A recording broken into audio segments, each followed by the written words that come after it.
주신 하나님의 말씀은 베드로전서 2장 18절부터 마지막 25절까지 말씀입니다.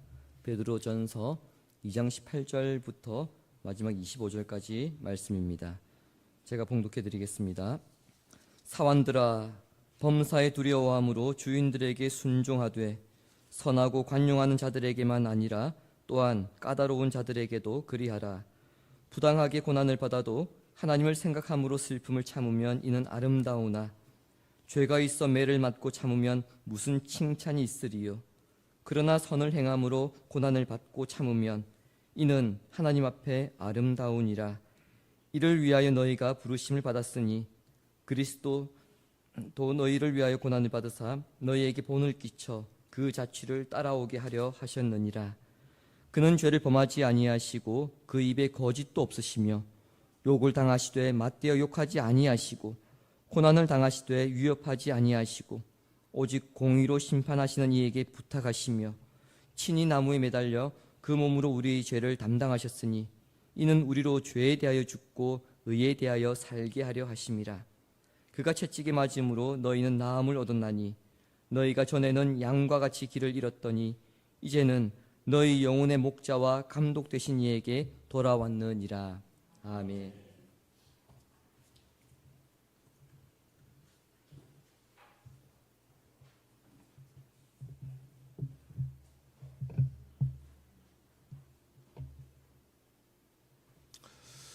한 주간 승리하셨습니까? 예. 오늘 설교 제목을 처음 보신 분들은 아마 이런 생각 하셨을 겁니다. 별로 반갑지도 않은 초대도 다 있네. 그렇지 않습니까? 예수님이 죄인들을 용서해 주시고 또 구원해 주신다는 그 소식은 반갑지만 십자가의 복음을 위해서 살아가라고 하는 그 말씀에는 우리가 별로 귀 기울이고 싶지 않을 때가 있습니다.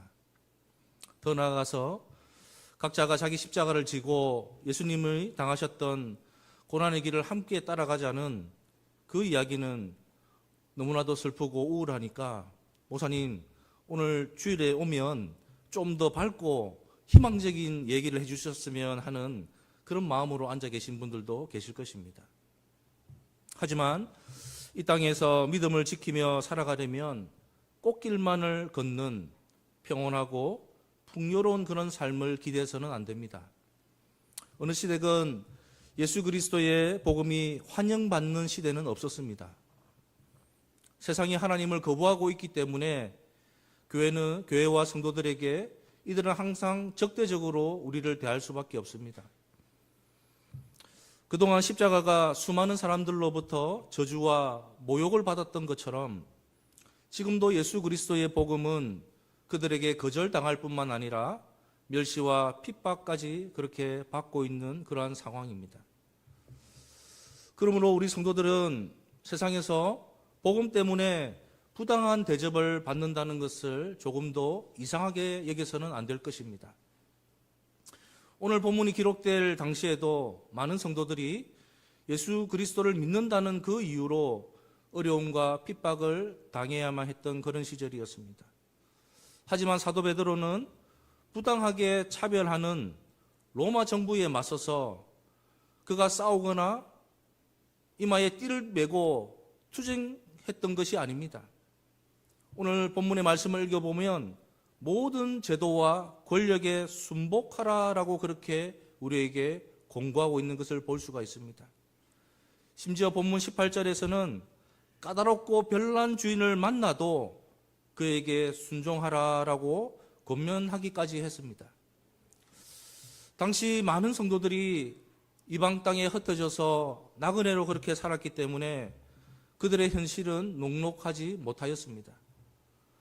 당시 로마 인구의 3분의 1 이상이 노예였습니다. 그리고 이들은 광산이나 건축 현장 같은 육체 노동을 감당하기도 하였고 또 집안의 가사나 육아와 간병과 가정교사 같이 사람을 필요로 하는 모든 분야에 투입되었던 것입니다. 그래서 당시 로마는 노예 경제 사회라고 불릴 만큼 그들에게 노예가 없으면 경제가 돌아가지 않는 그런 시대였습니다. 노예라고 불린 이들 가운데에 상당수의 성도들이 포함되어 있었습니다. 이 성도들은 매주일 예배를 통하여서 그들이 하나님의 존귀한 자녀고 왕같은 제사장이고 거룩한 나라고 하나님의 소유가 된 백성이라는 그 사실을 알았지만 현실로 돌아가면 어떻습니까? 여전히 비참한 노예였을 뿐이었을 것입니다. 이러한 불의한 세상에 대하여 사도 베드로는 무력으로 저항하거나 사회 변혁을 선동하고 있지 않습니다. 오히려 악한 주인 때문에 부당한 대우를 받고 고통을 당해도 하나님을 두려워함으로 주인에게 순종하라라고 권면까지 하고 있는 것을 살펴볼 수 있습니다. 그렇게 하는 것이 예수님과 함께 십자가를 지는 길이고 하나님의 영광을 드러내는 것이라고 우리에게 알려주고 있는 것입니다. 성도 여러분, 우리가 십자가를 진다는 것은 단지 정신적인 영역에서 일어나는 소위 정신승리가 아닙니다. 성도의 모든 삶의 영역에서 삶으로 실현되어야 하는 그러한 일인 것입니다. 마태복음 16장 24절에서 예수님은 이렇게 말씀하셨습니다. 누구든지 나를 따라오려거든 자기를 부인하고 자기 십자가를 지고 나를 따를 것이니라. 아무도 아멘 안 하시네요. 예, 십자가 지는 게 쉽지는 않을 겁니다. 예, 그래서 아멘 안 하시는 것 같은데, 예수님은 각자 자기 십자가를 지고 자신을 따라오라고 그렇게 성경을 통해서 우리에게 말씀하고 계시고, 또 오늘 본문을 기록한 사도 베드로는 우리 모두를 고난으로 초대하고 있습니다. 고난은 하나님을 위한 삶의 거룩한 목표를 가진 사람들에게 주어지는 특권입니다. 그러므로 하나님을 위해 살겠다고 구체적인 삶의 목표가 없는 사람들에게는 고난도 찾아오지가 않습니다. 이 시간 성령 하나님께서 우리에게 역사하여 주셔서 예배의 부르심과 베드로의 초대에 기쁨으로 응답하는 그러한 은혜가 있기를 소망합니다. 고난으로의 초대 첫 번째, 예수님도 부당하게 고난 받으셨습니다. 우리 19절과 20절의 말씀 우리 한 목소리로 읽어보겠습니다. 부당하게 고난을 받아도 하나님을 생각함으로 슬픔을 참으면 이는 아름다우나 죄가 있어 매를 맞고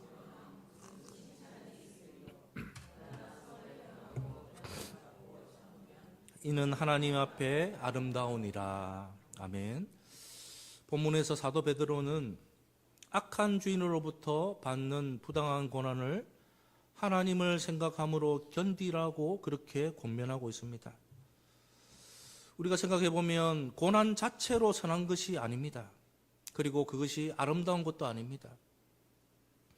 예수님이 고난으로 가득 찬 생애를 살아가신 것은 잃어버린 영혼을 구원하기 위함이었지, 예수님이 고난 자체를 원해서 하셨던 것은 아니라는 사실입니다. 오히려 예수님은 사람들이 박해하면 피하라고 그렇게 가르쳤습니다. 마태복음 10장 23절에 보면 이 동네에서 너희를 박해하거든 저 동네로 피하라. 내가 진실로 너희에게 이르노니 이스라엘의 모든 동네를 다 다니지 못하여서 인자가 오리라. 이런 말씀을 하셨던 예수님은 죽음 앞에서 더 이상 도망하거나 피하지 않으셨습니다. 그리고 이스라엘 서기관과 제사장들로부터 말도 안 되는 비난과 고소에 대해서도 예수님은 조금도 변명하지 아니하시고 자신의 생명을 화목제물로 드림으로 예수님 스스로가 참된 대제사장임을 증명하셨습니다. 십자가를 통해서 하나님과 우리 사이를 막는 죄의 담은 허물어져 버린 것입니다. 이것이 이 땅에 예수님이 오신 목적이었습니다.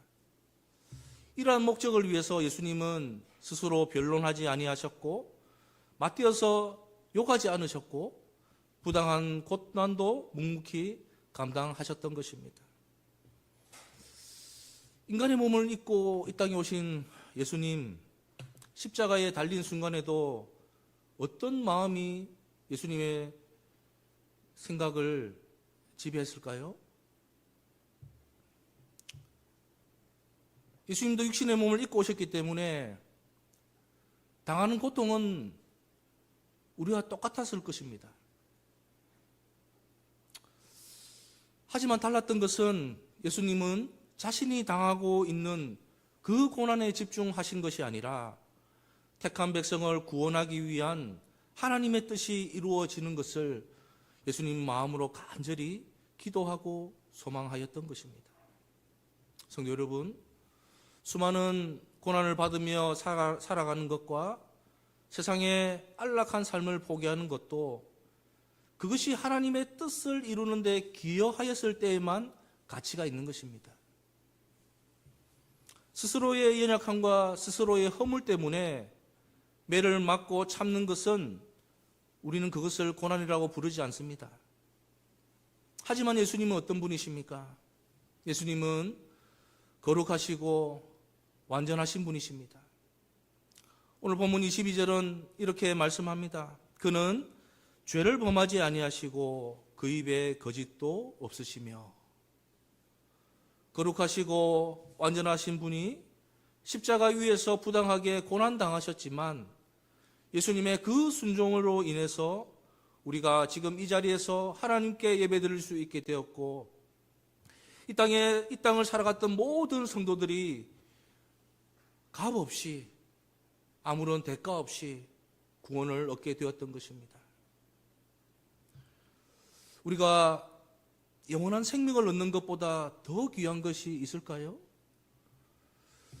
우리가 많은 부를 축적해서 기쁘겠지요. 그렇지만 그것도 우리가 이 땅에 살아가는데 한때뿐입니다. 우리가 열심히 공부해서 수많은 학위와 높은 자리를 차지해도 그것은 이 땅을 살아갈 때에 잠시 거쳐가는 것일 뿐입니다. 우리 성도는 영원한 하늘에 소망을 두고 살아가야 할 사람들입니다. 우리가 당하는 고난을 통해서 날마다 그 하나님의 뜻을 바라보아야 하는 사람들인 것입니다. 성부 하나님께서 베풀어 주신 사랑과 성자 예수님께서 십자가에서 당하신 그 고난을 생각한다면 지금 우리가 예수 믿는 것 때문에 손해보고 고난받는 것은 아무런 문제가 되지 않을 것들입니다. 각자가 지닌 상처와 아픔에 대한 집착 때문에 우리를 통해 이루고자 하시는 하나님의 뜻은 외면하고 살아가고 있지를 않은지를 우리 스스로 돌아보셔야 합니다. 하나님의 말씀에 순종하는 것으로 부당하게 고난을 받는 것은 하나님 앞에 칭찬받을 일입니다. 우리 한 주간 삶을 돌아보면 한 주간의 치열한 삶에 지쳤다라고 생각하실 것입니다. 그러나 그것을 돌아보십시오. 무엇이 우리를 지치게 만들었습니까? 우리가 지쳤다라고 생각이 드는 것은 한 주간 말씀대로 살아가기 위한 노력을 했다는 증거입니다. 그렇지 않습니까? 그냥 세상이 흘러가는 대로 살아갔다면 우리는 지쳤다는 표현을 할 수 없을 것입니다. 지난 삶을 돌아보면서도 우리가 실패했다라는 그러한 생각이 든다고 한다면 우리는 그것은 삶을 통해서 끊임없이 도전했다는 그러한 증거가 될 것입니다. 그리고 이제는 포기해야겠다는 그러한 생각을 하신다면 반대로 지금까지 희망을 버리지 않고 살았다는 그 증거이지 않겠습니까? 성도 여러분, 지금까지 정말 애 많이 쓰셨습니다. 그리고 앞으로 남은 인생의 남은 날들도 우리를 위해 부당하게 고난을 감당하신 예수님을 생각하면서 끝까지 인내하시는 그런 복된 성도님들 되시기를 바랍니다. 고난으로 초대 두 번째는 고난을 위해 성도들을 부르셨습니다. 21절 말씀 우리 한 목소리를 읽어보겠습니다. 이를 위하여 너희가 부르심을 받았으니 그리스도도 너희를 위하여 고난을 받으사 너희에게 본을 끼쳐 그 자취를 따라오게 하려 하셨느니라. 아멘. 오늘 이 본문은 성도들에게 노골적으로 고난을 위해서 부르심을 받았다라고 그렇게 말씀합니다.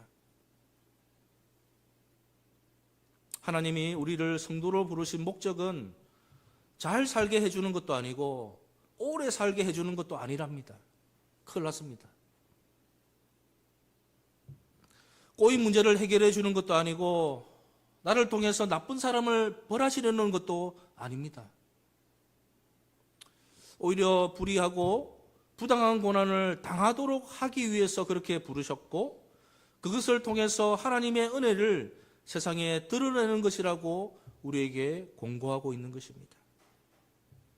이런 사도 베드로의 선포, 우리에게 낯선 진리가 아닐 수 없습니다. 어떻게 불의한 일로 고난받는 것이 성도의 존재의 이유가 될 수가 있겠습니까? 이 믿기 어려운 말은 오늘 베드로전서 3장 9절에 다시 반복이 됩니다. 베드로전서 3장 9절 말씀 우리 한 목소리로 읽어보겠습니다. 악을 악으로 욕을 욕으로 갚지 말고 도리어 복을 빌라. 이를 위하여 너희가 부르심을 받았으니 이는 복을 이어받게 하려 하심이라. 아멘.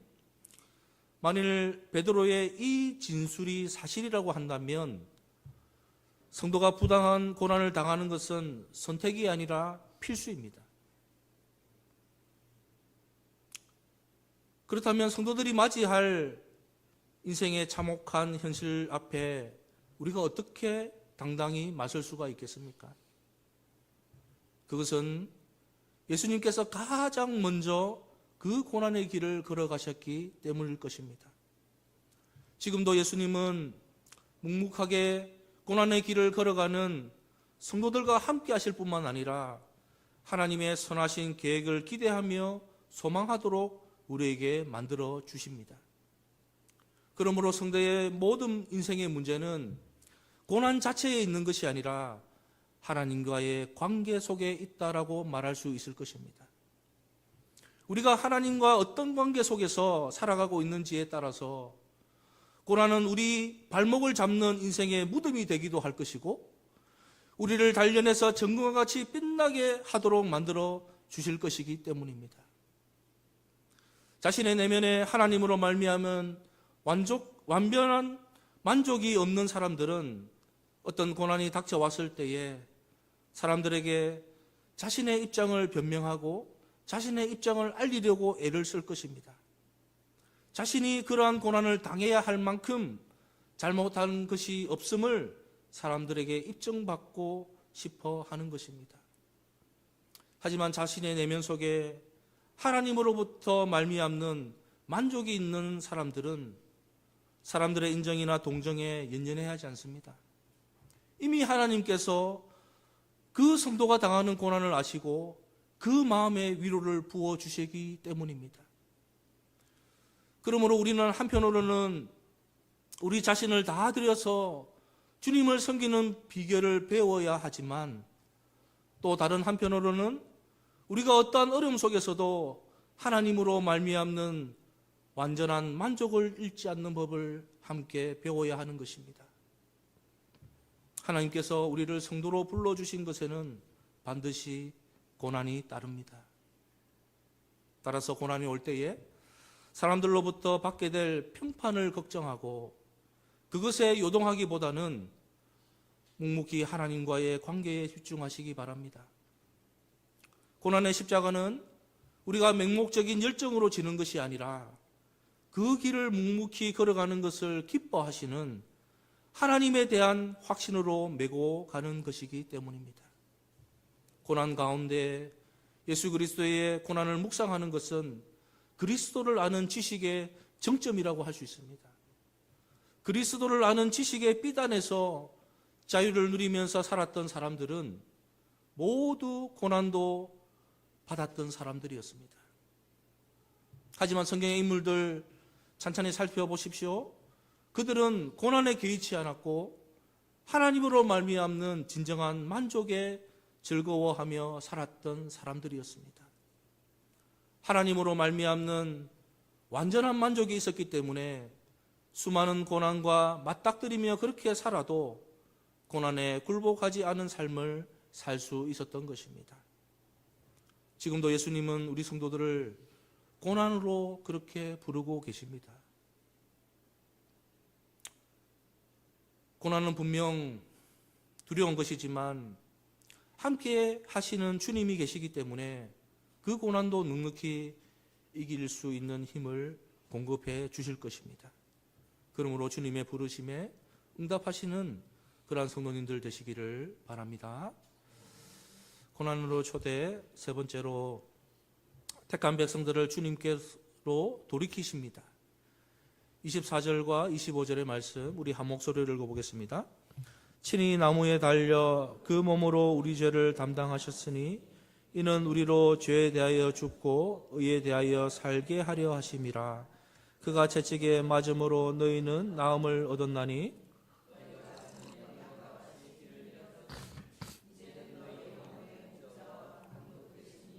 돌아왔느니라. 아멘. 예수님이 십자가에 달려 죽으신 것은 예수님 자신에게 무슨 허물이 있어서가 아니라 바로 우리 모두의 죄악 때문이었습니다. 예수님께서 하늘의 영광 버리고 이 땅에 내려오셔야 했던, 그리고 십자가 위에서 비참하게 죽으셔야 했던 모든 이유는 우리의 죄악을 대속하셔야 했기 때문입니다. 하지만 인간을 단지 이 세상에서 다른 피조물처럼 그렇게 살아있게 하시려고 우리를 창조하신 것은 아닙니다. 삶의 모든 동기가 하나님을 사랑하는 데서 비롯되게 하시려고 인간을 하나님과 교통할 수 있는 그러한 존재로 지으셨기 때문입니다. 하지만 아담의 범죄 이후에 인간의 삶은 하나님의 창조 목적과는 전혀 상관없이 그냥 그렇게 살아가는 존재가 되고 말았습니다. 그래서 사도 베드로는 우리의 죄악을 너희가 전에는 양과 같이 길을 잃었던 것으로 그렇게 비유하고 있었던 것입니다. 우리가 일반적으로 생각하는 양은 순하고 또 사람 말 잘 듣고 다른 가축들과 다툴 줄 모르는 그런 착한 짐승으로 그렇게 알고 계실 것입니다. 하지만 정작 양을 많이 기르는 중동 지방 사람들에 대한 양의 인식은 우리가 생각하는 것과 전혀 다릅니다. 지금도 이란과 이라크 같은 그 중동 지방에 통용되고 되는 가장 쌍스러운 욕 중에 하나가 바로 양 같은 놈이라는 말이라고 합니다. 우리로 치면 맞죠? 그렇죠. 강아지. 또 양이 힘이 없고 연약하다고 생각하는 것도 또 우리의 선입견에 불과합니다. 덩치가 큰 양은 대단한 힘을 가지고 있어서 고집 부리고 앞발 뻗어서 버티고 있으면 사람이 좀채 끌고 가기 어렵다고 합니다. 그래서 양을 가까이 지켜본 사람들은 양은 자신을 지킬 힘도 없으면서 고집만 센 어리석은 동물이라고 그렇게 말했던 것입니다. 양은 시력이 나쁜 동물로 그렇게 알려져 있습니다. 그리고 강한 이빨이나 또 날카로운 뿔과 같이 자신을 방어할 수 있는 무기를 가진 것도 아닙니다. 이런 특징을 종합해 보면 양은 누군가의 도움을 절대적으로 필요로 하며 그 돌봄 아래서 살아가도록 창조된 존재입니다. 오늘 사도 베드로가 성도들을 양으로 비유하고 있는 이유도 바로 인간이 하나님 앞에서 양과 같은 존재임을 그가 깨달았기 때문일 것입니다. 돌아보십시오. 우리도 양같이 어리석고 고집만 쓰였던 적이 한두 번은 아닙니다. 하나님 말씀보다는 우리 스스로의 생각을 더 믿고 있었고 홀로 살 수 있는 아무런 능력조차도 없으면서도 홀로 잘 살 수 있으리라고 그렇게 믿고 살지 않았습니까? 그래서 길을 잃고 주인 없이 방황하고 있던 때에 예수님께서 자신을 희생하심으로 우리를 하나님께로 돌이키셨던 것입니다. 본문은 너희 영혼의 목자와 감독 되신 이에게 돌아왔느니라 라고 그렇게 선언하고 있습니다. 예수 그리스도께서 당하셨던 십자가를 통해서 잘못 가고 있던 우리를 하나님께로 올바르게 돌이키신 것입니다. 하나님께서 대속의 길을 열어주시고 예수 그리스도께서 우리를 위해서 대신 죽지 아니하셨더라고 한다면 우리는 지금도 여전히 죄 가운데서 길을 잃고 살았을 것이고 인생에는 아무런 소망도 아무런 목적도 없이 살아가고 있을 불쌍한 존재였을 것입니다. 그러므로 이 땅의 모든 성도들은 생명이 다하는 날 동안 그리스도의 십자가를 자랑하며 그 예수님 한 분만을 의지하며 살아가야 할 존재들입니다. 예수님께서 우리를 위해 고난 당하신 것처럼 여전히 복음의 적대적인 세상으로부터의 함께 고난을 당하고 택하신 백성들을 주님께로 돌이키는 그 역할을 묵묵히 감당하시기 바랍니다. 우리가 당하는 고난을 통해서 세상이 그 예수 그리스도를 발견할 수 있다면 그것은 얼마나 크고 얼마나 영광된 일이겠습니까? 예수 그리스도를 생각함으로 이 땅에서의 모든 삶의 여정들의 속에서 견디고 인내하시고 선으로 악을 이겨내시는 그러한 복된 성도님들 되시기를 주님의 이름으로 축복합니다. 말씀 정리하겠습니다. 고난으로의 초대는 예수 그리스도를 닮아가지 않은 그 초대장입니다. 시험 서두에 별로 반갑지 않은 초대도 다 있네라고 그렇게 생각하시는 분은 이제 그 예수님께서 우리를 부르시는 고난의 초대장을 한번 열어보시기 바랍니다. 우리를 고난으로 초대했던 오늘 이 베드로전서의 저자 사도 베드로에게도 그에게 항상 영광스러운 그러한 시간만 있었던 것이 아닙니다. 오히려 부끄러운 과거가 더 많았습니다. 예수님이 잡히시던 다음날 새벽에 예수님을 모른다라고 어떻게 예수님이 듣는 그 가운데에 3번씩이나 모를 수 있다라고 부인할 수 있습니까? 그런 베드로였지만 예수님께서 부활하신 후에 예수님이 그를 찾아오셨고 그에게 십자가의 의미와 사랑을 깨닫게 하셨을 때에 그도 예수님과 함께 고난받으며 믿음의 길을 걸어갈 수 있었던 것입니다. 전승에 의하면 사도 베드로는 이 땅의 마지막의 생을 십자가에 거꾸로 매달려 죽었다라고 그렇게 알려져 있습니다. 그는 예수님과 같이 똑바로 십자가에 매달릴 용기가 없어서 거꾸로 그렇게 매달리기를 소원했다라고 기록되어 있습니다. 베드로도 그렇게 자신에게 주어진 고난을 감당하였습니다. 오늘 예수님께서는 우리 성도들을 고난으로 부르고 계십니다. 우리가 당하는 그 고난으로 세상은 주님을 발견하게 될 것이고 죄악으로부터 돌이키게 만들 것입니다. 예수님도 가셨고 베드로를 걸어갔던 고난의 길 앞에서 이제 우리가 반응할 차례입니다. 부산에도 보험병원이 있습니다. 여기도 보험병원이 있더라고요. 제가 수십 년 전에 보험병원에 월남 파병 용사로 이제 입원하셨던 분이 있어서 한번 갔었는데 이야기 들을 때 그 보험병원에서도 서로 병실 때문에 싸운답니다. 그렇게 나라를 위해서 헌신하셨던 분이 그 얼마나 치열하게 싸우겠습니까? 완전 육탄전 벌이고 막 그렇게 한다더라고요. 그렇게 이제 그 월남 파병 갔다 온 분들끼리 싸우면 그 옆에서 기침을 일하게 한답니다. 그분은 그 6.25 참전 용사라고 합니다. 그렇게 딱 6.25 참전 용사가 월남 파병 에서 갔다 온 분들 싸우면 그렇게 정리를 하고 또 6.25 참전 용사도 이제 싸우겠죠. 그러면 옆에서 헛기침을 한답니다. 누구겠습니까? 그 독립유공자랍니다.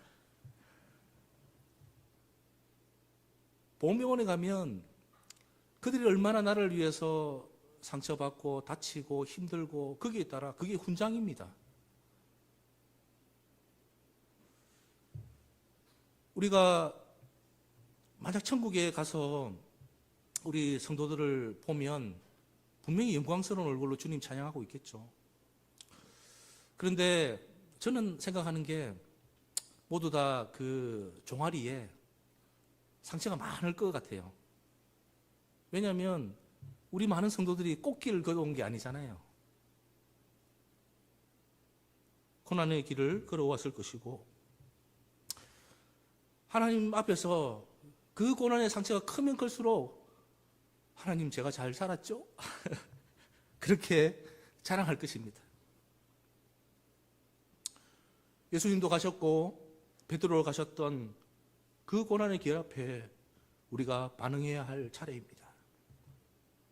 물로 포도주를 만드시고 죽은 나사로를 살리셨고 빵 5개와 물고기 2마리로 5,000명을 먹이시는 그런 예수 그리스도만을 기대하셨다면 우리가 시련이 닥치고 고난을 겪게 할 때에 성경에 기록된 대로 각자 제 갈 길로 흩어지고 말 것입니다.